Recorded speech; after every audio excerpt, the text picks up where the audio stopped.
everybody, I am Sean McInnes, and today we're going to have a look at Socom U.S. Navy SEALs Fireteam Bravo 3. I'm joined by Michael Kerr from Slant 6. Michael, how are you doing? I'm well, thanks. Good to be here. Yeah, excellent to have you here. So, Socom Fireteam Bravo 3, what's this one all about? So this is a follow-on to the really successful Fireteam Bravo 2. This time you've got 4 Navy SEALs running around a Baltic country that's in the midst of a revolution, and they're looking for an ex-KGB operative who sort of holds the keys to a WMD threat. So one of the calling cards of this game is that it's got 4-player co-op throughout the campaign, right? Yeah, absolutely. So you can play the campaign in single player, or you can play the whole thing in co-op as well. And not only that, it's also got competitive multiplayer, which we're going to have a look at right now. So there's quite a bit of customization. So let's start with that one, okay? Yeah, absolutely. So full character customization here. We've got tons and tons of characters in the game anyway. So it's kind of a part swapping system. You can, I couldn't begin to tell you how many combinations there are here, but you can see us running through. This is just the SEAL side of stuff. Oh yeah, definitely. And then we go through the mercenary side as well. So there's lots of stuff you can do. We also have a couple of special characters available through a pre-sale. So if you go out and pre-buy the game, you can get a German KSK character and a British SAS character as well for online, and they come with their own weapons. Oh, nice, nice.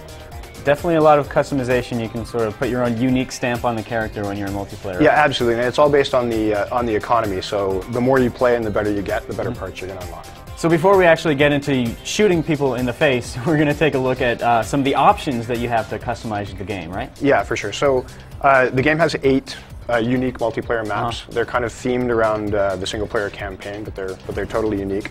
So you can go in and select a map, pretty standard, and then we have a huge amount of customization you can do for this. So 5 different game modes, including one that's new to SOCOM, our leader mode, which is really interesting because you have the leader character and you can spawn beside him, so it sort of changes the dynamic there. Full weapon restrictions, so you can open up that menu and lock out any kind of weapons you want or select anything, so it really changes the gameplay. Yeah, it looks like you guys are definitely going to town on all the customization options. Between the outfits and this, it's quite a lot for a portable game. Absolutely. I think the respawn style is one of the big things. So you've got a captive respawn system here where you can revive, set the amount of health you get when you revive. We've got a standard old school SOCOM, no revive at all, which is what all the rank servers play. Oh, yeah. And then we've got just a full normal standard respawn. Cool. Looks good. Let's go ahead and get started with a match here. All right, well, it's never easy finding an online match before a game is actually out, but we managed to do it. Here we are in a competitive multiplayer match. What sort of mode are we in here, Michael? So this is a suppression mode on one of our maps called Crimson Basin. So suppression is pretty much the standard multiplayer mode, team versus team.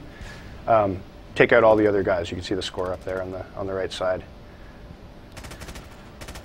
So if I'm brand new to the SOCOM series, I've never played a single one of these games in the past. I'm sure there's at least 1 or 2 of those people out there in the world. How would you describe the experience for me? We tried to keep this game pretty accessible. You can notice it has a target lock system, which is definitely an advantage for newbie players. It also takes a lot of skill to get really good at it, though. So the playing field is fairly level when the game comes out, but I would get it soon because the SOCOM hardcores tend to get very, very good at the games very fast, and I'm sure after about a week I'm not going to be able to do much against them.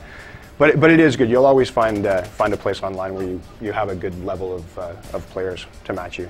Well, while we're on the subject of the hardcore players, if I'm one of those guys, what are the big differences that I should expect to see compared to previous games in the series? Right. So with this SOCOM, we've given you a few more options with the health, as I mentioned before.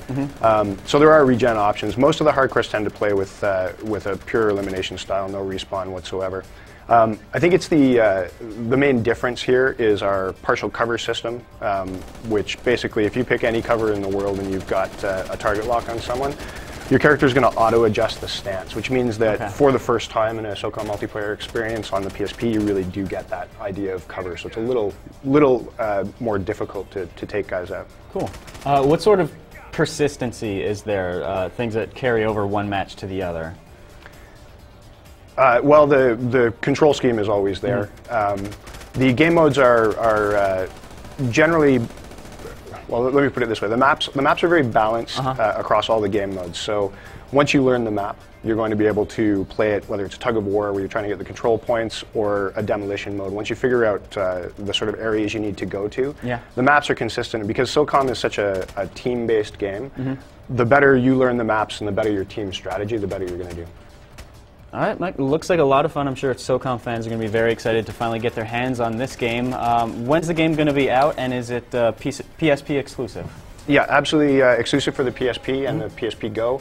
It's going to be out February 16th, and you can get it on UMD or you can download it from the PSN. Michael, thank you very much. Thanks very much. You guys make sure that you stick around for the rest of the show because we, frankly, have a lot of SOCOM giveaways for you. The guys at Slant 6 were nice enough to drop off some of these tactical PSP cases. They've got really more pockets than I've ever seen in my entire life. It's pretty amazing. We've got some t-shirts here, and we've even got a copy of the game itself to give away, so make sure to stick around for that. And now on with the rest of the show.